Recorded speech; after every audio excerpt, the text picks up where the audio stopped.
Seja bem-vindo ao Negócios Estrangeiros. Hoje olhamos para o Brasil, país que recebe e emprega muitos portugueses e que está com taxas de crescimento de fazer inveja. Ainda esta semana, a Presidente Dilma Rousseff anunciou novas medidas de estímulo à indústria, tudo para combater os efeitos da crise mundial.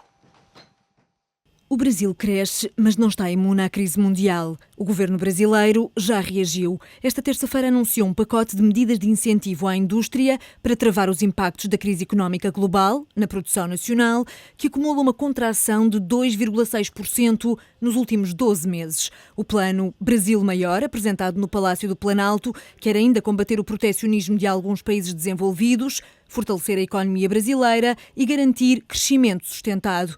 A Presidente do Brasil já disse que era uma indústria forte, inovadora e pujante e garantiu não vai abandonar a indústria brasileira.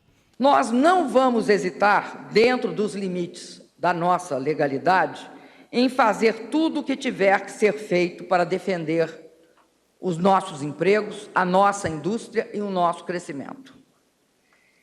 Isso também, é importante que se diga, inclui todas as empresas internacionais que quiserem atuar aqui no Brasil, pois o nosso modelo de desenvolvimento é aberto ao capital estrangeiro.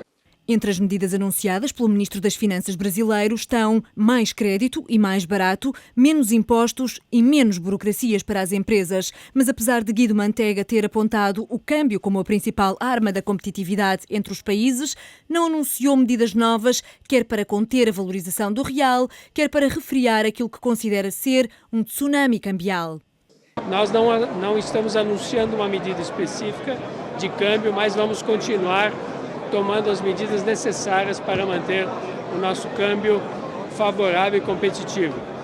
Entre as medidas para aquecer a economia estão a redução de impostos para a indústria. Uma das maiores mudanças tem que ver com a redução das contribuições dos patrões para a segurança social em alguns setores. Vão ser apoiados os investimentos em infraestruturas portuárias e ferroviárias através da diminuição de impostos sobre produtos industrializados. O setor das telecomunicações também vai receber os incentivos prometidos, nomeadamente na expansão do plano banda larga. Com estas medidas, o governo quer que o Brasil cresça 4,5% este ano, tal como previsto. Dilma Rousseff diz que o Brasil é o exemplo de que é possível cortar gastos e permitir o crescimento económico, desde que se gaste com parcimónia. Olhamos para o Brasil com as presenças de Miguel Cardoso Pinto, português, imigrante no Brasil e diretor da Strategos em São Paulo, Luís Bravo, do Banco Barclays, e Vasco Salgueiro, manager de finance da empresa de recrutamento Michael Page. Obrigada aos três pela vossa presença aqui no Negócios Estrangeiros. Vou começar por si, Luís Bravo. O Brasil apostou num novo modelo social que acabou por resultar nesta nova classe média que impulsiona muito o país. O que é que de substancial mudou no Brasil para ser agora este país tão apetecível? Essencialmente, o Brasil, que nos últimos anos tem feito, foi uma revolução em termos de modelo face ao comércio internacional.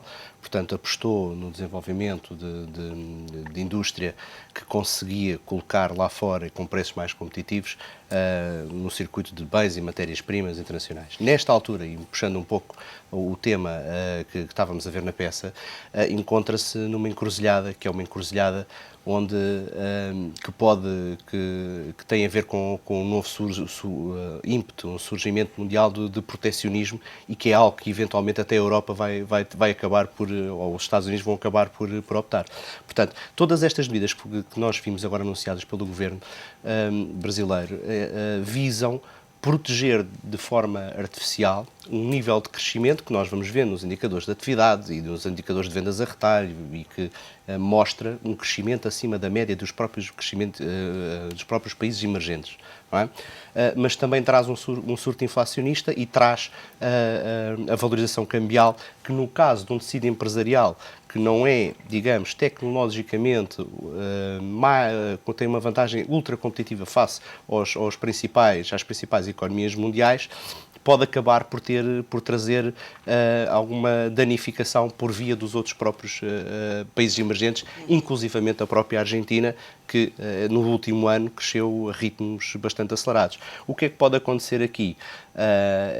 Quando se faz uma proteção via estímulos, quando eles têm feito estímulos fiscais para setores empresariais, para manter o nível do emprego, portanto que isto se trata, manter o nível de emprego em níveis muito baixos e muito próximos daquilo que seria uma espécie de taxa natural de desemprego para um país como o Brasil, pode acabar por trazer problemas a médio e longo prazo com os quais, por exemplo, a Europa vive hoje. Ou seja, nomeadamente quando há incentivos à indústria, há uma perca de competitividade, uma perca de produtividade e existe também, digamos, um aumento do CAPEX das próprias empresas internas que pode criar um novo mecanismo inflacionista. O que é que isto faz? Faz com que o crescimento da economia a médio e longo prazo acabe por baixar e que, ao mesmo tempo, numa economia que tem uma população que é progressivamente cada vez mais alavancada e deverá continuar, porque o Banco Central brasileiro arranjou um estímulo que permite que os bancos de média dimensão sejam beneficiados pelos bancos de grande dimensão que podem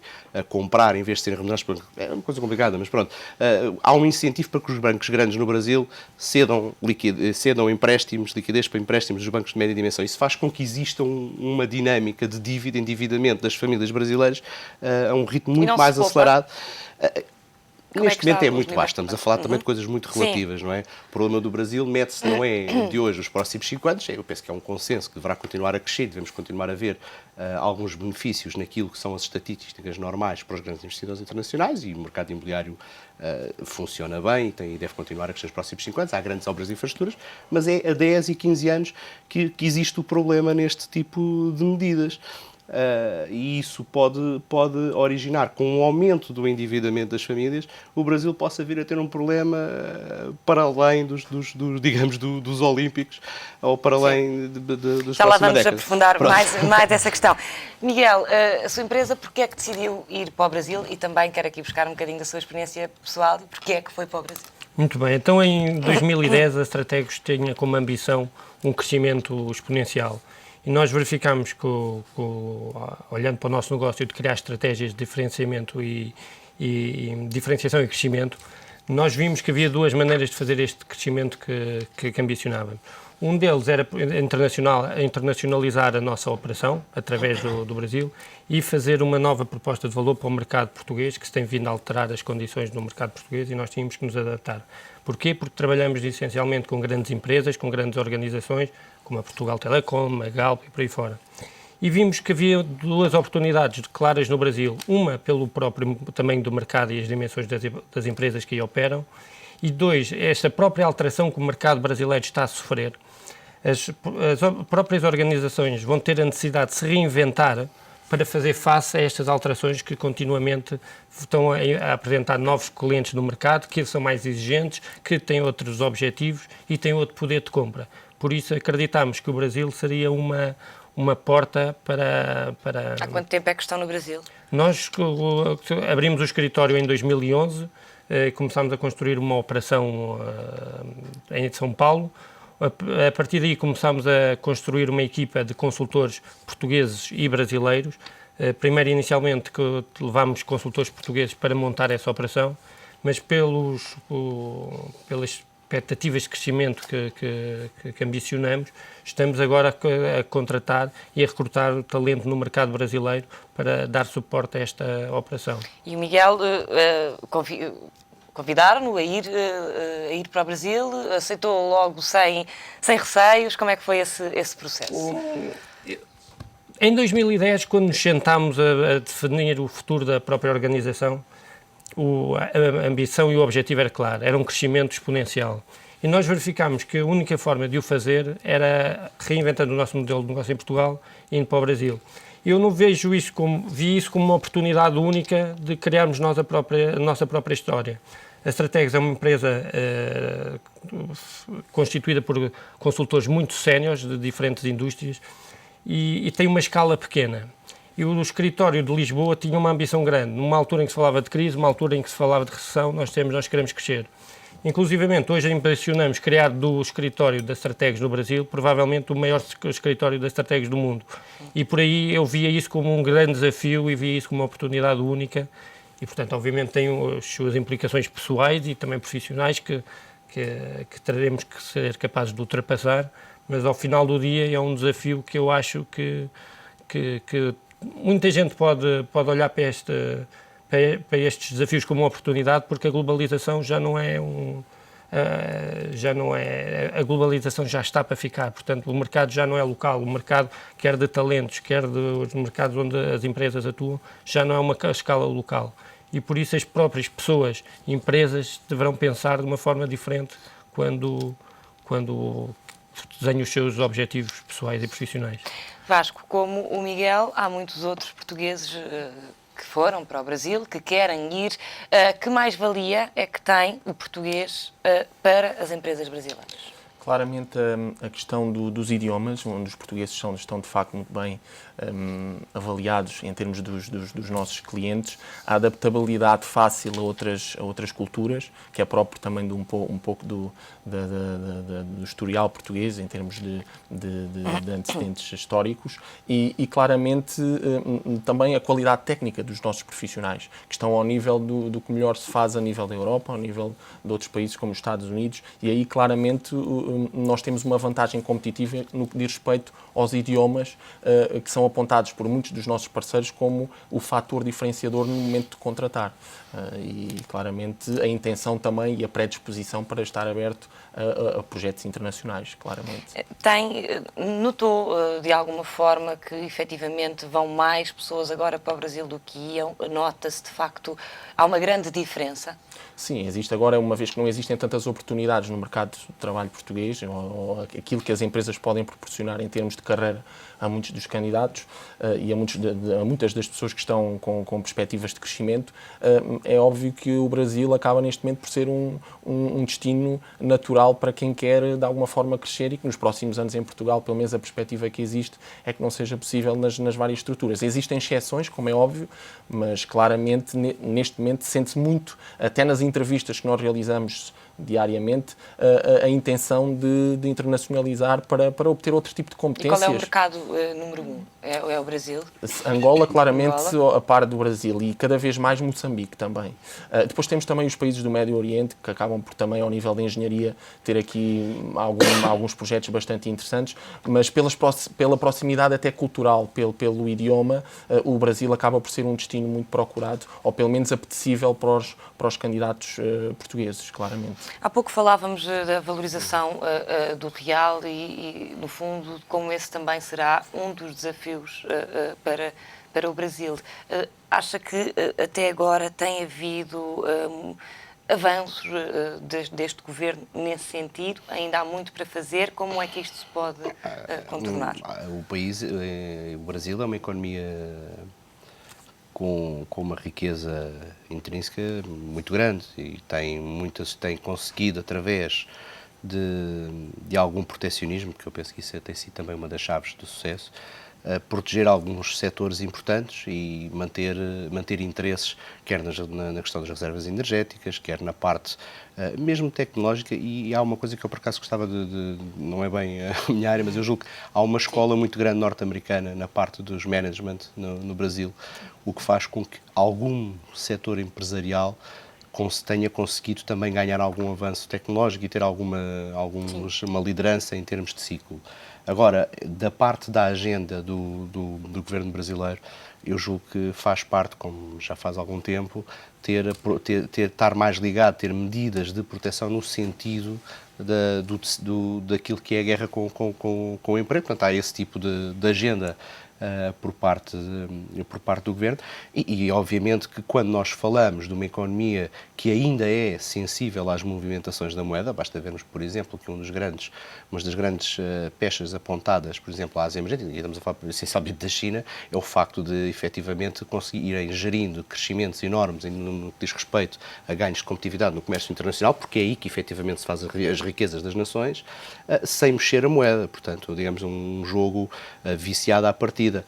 Também, e portanto isso é um dos problemas que o Brasil enfrentará porque não é apenas a concorrência ou ganhar espaço às economias mais desenvolvidas, mas também ganhar espaço àqueles que estão, às vezes, ali ao lado, a própria Argentina, como falávamos aqui, que têm também custos de mão de obra barata e que podem ganhar algum espaço de competitividade ao Brasil. Penso que a grande preocupação deverá continuar a ser para o governo brasileiro na agenda é gerir níveis de crescimento acima da média, portanto, em torno dos 4, 5%, e manter taxas de desemprego baixas, se bem que, obviamente, haverá sempre aí algum fator de pressão que pode fazer com que tenham que pedir mão de obra importada e, por esse meio, também ter maiores importações e criar aqui uma espiral, ou seja, conter o tal controle inflacionista e, portanto, o chamado soft landing, que os especialistas económicos gostam de falar. Portanto, entre essa gestão entre crescimento e manter competitividade, portanto, depois só se poderá fazer através de saltos tecnológicos, saltos de reposicionamento das empresas,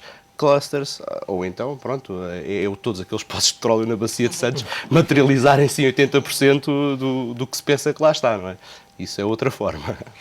É caro viver no Brasil. E há uns anos para cá, todos sabíamos que há uns anos os portugueses iam lá de férias e, efetivamente, era um bom destino porque era barato. Agora, não é isso que se diz. Não, São Paulo neste momento é uma cidade bastante cara. Sim, São Paulo também sempre foi mais caro do que, mas enfim. Mas o Brasil, em geral, tem-se sentido um aumento grande nos preços e no custo de vida. Isso, as pessoas, há um conjunto grande de portugueses neste momento a trabalhar no Brasil, como você referia muito bem, e é cada vez mais difícil fazer a passagem de Portugal para o Brasil, porque antigamente tinha-se essa ideia de seguia-se para o Brasil, o custo de vida era tudo mais barato e neste momento o que se verifica é que os preços das casas, da alimentação, o custo de vida é neste momento difícil de suportar para quem não vai num pacote mais atrativo. Ainda assim, compensa, ou não lhe quero aqui perguntar quanto é que ganha, claro, mas compensa, portanto, se efetivamente quem lá está consegue fazer uma boa vida como poderia fazer cá, mesmo tendo em conta o preço das coisas. Eu vou arriscar dizer que compensa, porque eu acho que as pessoas não podem ver este investimento só no curto prazo. Eu acho que, aqui provavelmente até o Vasco terá mais informação que eu, mas as competências técnicas estão comoditizadas. As pessoas vão ter que ver o mercado de trabalho como um todo. O Brasil é, para estratégicos, e eu acho que para muitos profissionais, um momento bom para as pessoas se desenvolverem e por explorarem competências que desenvolveram em Portugal ou noutros sítios em experiência internacional. Uma coisa interessante de notar é que este aumento acentuado de pedido no número de vistos, que reflete o número de pessoas portugueses que estão a ir para o Brasil, aplica-se também a outros países. Por exemplo, no outro dia eu estava a ler que o número de vistos de cidadãos americanos que têm pedido visto para o Brasil aumentou exponencialmente. E, portanto, eu acho que este é um momento certo para as pessoas que querem desenvolver a sua carreira, correr algum risco, porque eu acho que vão sair muito mais ricas no final deste processo. Talvez, olhando no curto prazo hoje, poderá ser difícil vendo os preços das contas a pagar. Mas eu acho que no médio prazo vão recolher os frutos deste esforço. Como é que são os salários de quem vai para o Brasil e, por outro lado, se quem imigra para o Brasil a esta altura vai com o sentido de amelhalhar ou mais no sentido de valorização pessoal e até profissional? Eu penso que neste momento os dois, claramente. As remunerações podem, de facto, em alguns setores ser bastante interessantes. No entanto, há que fazer sempre a relação com, digamos, os custos fixos que eventualmente se terá numa deslocalização para o Brasil. E também, muitos dos testemunhos que ouvimos têm a relação àquilo que se gasta em termos de segurança, porque o Brasil ainda é visto, eventualmente, como um país, em algumas cidades de grande dimensão, não muito seguro em relação a determinado tipo de aspectos que em Lisboa nós estaremos muito mais à vontade. Agora, depende também um pouco dos setores, daquilo que nós temos mais visibilidade ao nível de posições de engenharia e de consultoria, claramente as remunerações são muito, mas mesmo muito interessantes. Agora, como é óbvio... Tem algum valor médio? Posso lhe dar um exemplo. Nós fomos sondados por uma consultora estratégica brasileira, uma das maiores que existe a nível mundial, que nos consultou no sentido de fazermos um talent mapping no nosso mercado para consultores com 2, 3 anos de experiência. Portanto, estou a falar das maiores firmas de consultoria que estão em Portugal e, portanto, a remuneração que estava associada a esta posição, portanto estou a falar de pessoas com 3, no máximo 4 anos de experiência, seria uma remuneração fixa de 90 mil euros anuais, mais uma componente variável de 25% e com outro tipo de ajustamentos e de fringe benefits muito interessantes. Portanto, para quem inicia uma carreira profissional e tem 3, 4 anos de experiência, este é de facto um salário bastante apelativo. Portanto, os portugueses que estão no Brasil, a esta altura, a trabalhar, são portugueses que vivem bem. Isto é uma pergunta... Se eu puder aqui complementar o comentário do Vasco, em consultoria isto verifica-se. Agora, neste grupo grande de portugueses que eu conheço do Brasil, o que eu vejo é que há muitas realidades diferentes. Obviamente, para quem será, para os consultores, o mundo é global. Eu, por exemplo, estive na Coreia do Sul, ou estar em São Paulo, a qualidade de vida não vai mudar grandemente, porque normalmente são profissões que têm um maior retorno financeiro. Agora, o que eu verifico é que também há muitos jovens portugueses que vendo que não têm expectativas em Portugal, arriscam mudar-se para o Brasil nestas condições mais difíceis de uma cidade mais cara e mesmo assim conseguem ter sucesso. Estamos a falar de pessoas de diferentes áreas de design, a falar de pessoas de advocacia, arquitetos, há um conjunto grande e por isso é que eu digo que, obviamente, mesmo não tendo à partida garantidas as condições que provavelmente teriam há uns anos no Brasil, eu julgo que pode continuar a fazer sentido esse investimento pessoal e profissional. Que profissões é que são mais requeridas? Claramente engenheiros, consultores, a própria direção financeira muitas vezes quando existe aqui uma relação com países europeus pode fazer sentido. Arquitetos, embora não seja uma função que nós desenvolvamos muito na Michael Page, nomeadamente na divisão de engenharia, mas existe um pouco tudo, porque de facto faltam quadros qualificados no Brasil neste momento. Mas só para acrescentar uma questão relativamente às remunerações, é importante, que é óbvio que existem exceções aos níveis de remuneração, dependendo um pouco dos setores, mas também aqui existe uma situação que tem que ser analisada, é que muitas vezes estas pessoas têm que levar também as suas famílias para acompanharem nesta aventura e aí os cálculos mudam completamente e, portanto, tem que se fazer também essa análise comparativa de ter custos associados portanto, ao agregado familiar, não é? E, portanto, a esse nível tem que ser tudo muito bem planeado. Muito bem pensado. Luís, já aqui falámos das profissões, agora queria perguntar-lhe que setores é que nesta altura são mais atrativos no Brasil e que, no fundo, empresas portuguesas que queiram, por exemplo, ir para lá e instalar-se lá, onde é que devem apostar? Quer dizer, do ponto de vista que nós trabalhamos, não tenho assim... Eu julgo que aquilo que hoje em dia para um investidor normal é fácil de ter exposição no Brasil e aquilo que parece que são as histórias fáceis de comprar no Brasil são essencialmente as empresas ligadas quer às matérias-primas, quer à parte de energia, porque são fáceis e são fáceis de entrar para um investidor comum, nomeadamente que nem que seja através de veículos como as ações.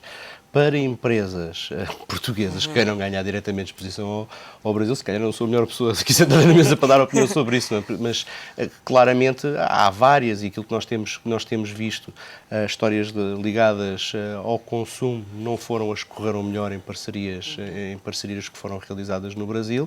O que tem corrido melhor, o que se tem visto é essencialmente quer na parte de telecomunicações, porque são histórias de penetração de mercado, ou seja, coisas que estejam em expansão, e estamos a falar essencialmente de telecomunicações, de histórias de rede, portanto, de energia elétrica, de vias de comunicação.